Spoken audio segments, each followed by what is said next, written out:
पण आपण नुकतंच पाहिलेलं की जेव्हा दोन बंधू एकत्र आले आणि बेस्टची निवडणूक ते म्हणतात की मी बेस्ट मध्ये आम्ही तिकीट दर कमी केले, असं केलं, एवढं नवीन बसेस आणल्या, हे केलं. पण बेस्टची जेव्हा निवडणूक झाली तेव्हा मात्र त्यांना का बरं खाता तिथे नाही शंभर फोडता टक्के आलं. मराठी माणूसच होता आणि ते पण ती बॅलेटवर झाली.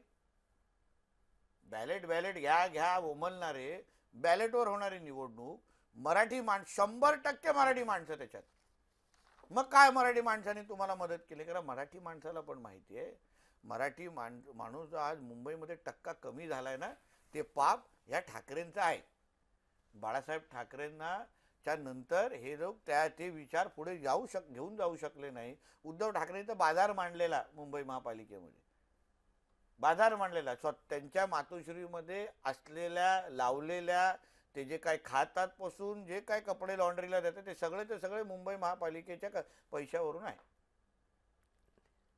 आणि हे पुरावे सकट आहे. त्यांना पाहिजे तर कधी एन्काउंटरमध्ये बोलवा, तोंडाने एन्काउंटर करून टाकतो त्यांचं.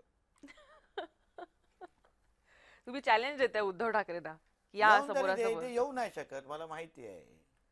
येऊ नाही शकत कारण त्यांना माहिती आहे की 39 वर्ष जेवढं सन्मान्य राणेसाहेबांनी, ठाकरे साहेब, बाळासाहेबांची सेवा केली, ताकद दिली, आम्हाला यांच्या सगळे अंडीपिल्ली माहिती आहेत. हे काय मुंबईवर प्रेम करतात, किती मुंबईसाठी ह्या लोकांना खरंच जिव्हाळा आहे, आम्हाला माहिती आहे.